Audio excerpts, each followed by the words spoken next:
शमी वृक्ष की पूजा सतयुग काल से, सतयुग, त्रेता, द्वापर सभी कालों में होती रही है। और आज का तो बहुत ही महत्वपूर्ण विषय है कि क्या जीव यानी व्यक्ति क्या एक विशेष उद्देश्य और विशेष कार्य के लिए ही इस पृथ्वी मंडल पर आता है। इस दर्शन पर आज शमी वृक्ष के नीचे कुछ महत्वपूर्ण विचार रखने का प्रयास कर रहा हूँ। आशा है कि आप सुनेंगे और सुन के आनंदित होंगे और थोड़ा सा ज्ञान का अर्जन भी होगा और एक नया दृष्टिकोण और नया विचार भी होगा। उसी तरह से जिस तरह से ये देखिए बोगनविलिया का सुंदर पौधा अपने सुंदर फूलों से सबको आकर्षित कर रहा है और सबका मन मोह रहा है। आप भी आनंद लें प्रकृति का और प्रकृति से जुड़े रहें। पावन पर्व विजयादशमी, दशहरा और इस पावन शमी वृक्ष का बड़ा गहरा संबंध है। और क्योंकि यह दिव्य वृक्ष भी विजय भाव का प्रतीक है, यह हमेशा से आदिकाल से विजय भाव को प्रदर्शित करता रहा है।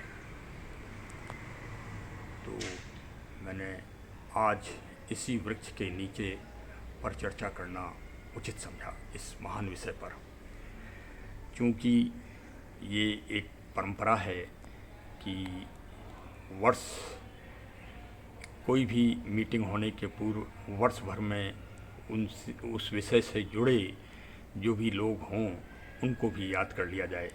तो सर्वप्रथम बड़े दुख के साथ इस विषय पे चर्चा करने का प्रयास कर रहा हूँ कि आधुनिक धारावाहिक टीवी के नायक जिन्होंने लंकेश दशकंधर रावण की बड़ी ही अहम और बड़ी ही जीवंत भूमिका को कला के रूप में दृष्टित किया था, वो दिनांक 5 अक्टूबर 2021 को अनंत यात्रा पर हम प्रस्थान कर गए हैं। तो उनको सर्वप्रथम हम इस विजयादशमी के पावन पर्व पर भावभीनी श्रद्धांजलि अर्पित करते हैं श्री अरविंद त्रिवेदी साहब को। अरविंद त्रिवेदी साहब बड़े ही साधारण परिवार के से निकले थे और अपनी यात्रा, जीवन की यात्रा करते करते वह भारत के सम्मानीय पद सांसद के पद तक पहुँचे। अपनी लोकप्रियता और अपने अभिनय के कारण वह आज संपूर्ण विश्व में दशकंधर लंकेश के रूप में याद किए जाते हैं।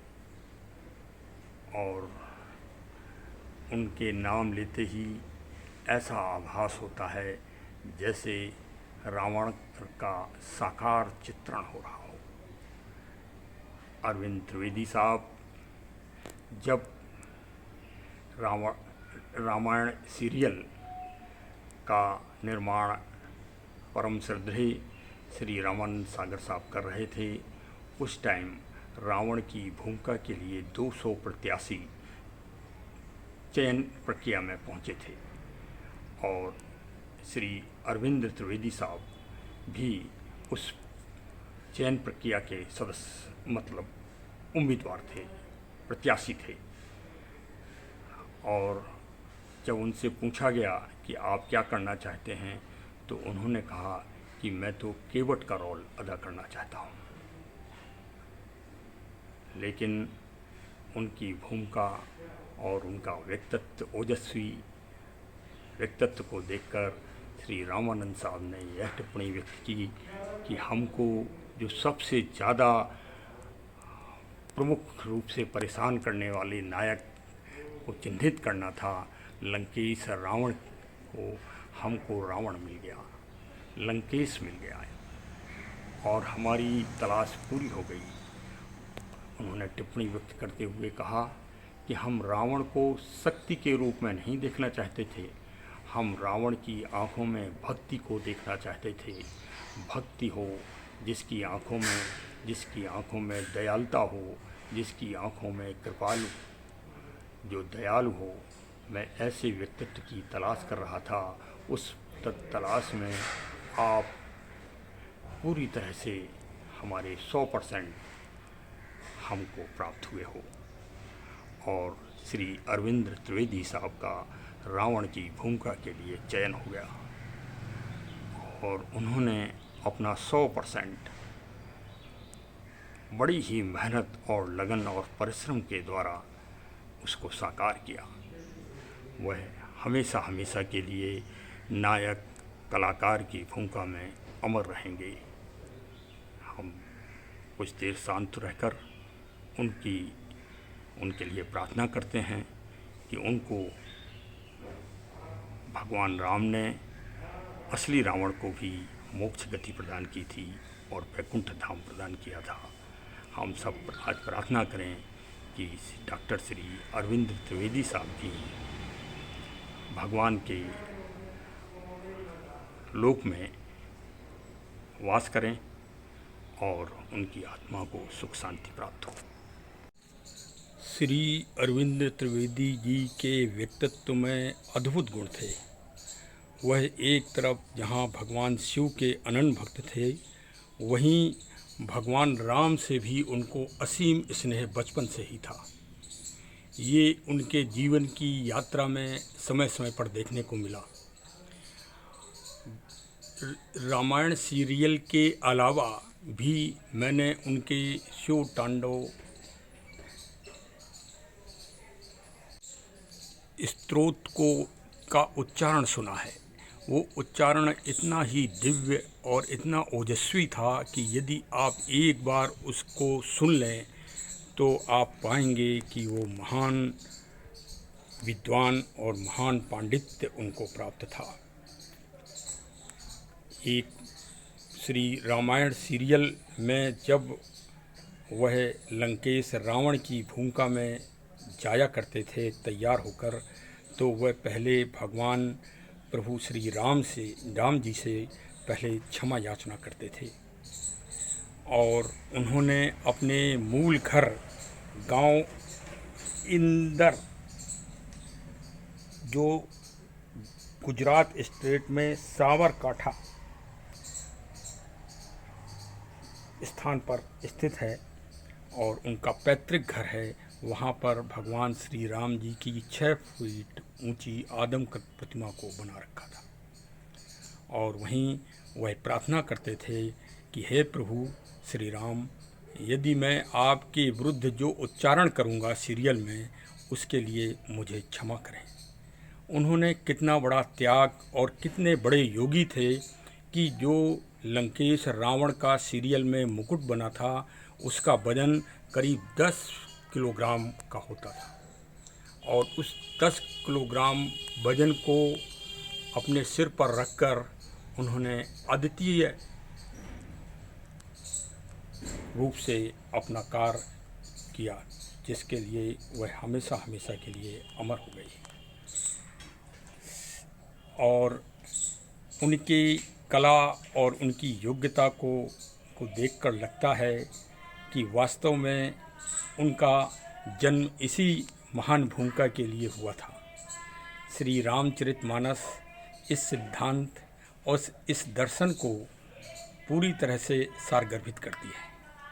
श्री रामचरितमानस में तुलसीदास जी ने हनुमान जी के लिए इस उक्ति को कहा भी है, कवन सुकाज कठिन जग माही, जो नहीं होत तात तुम पाही।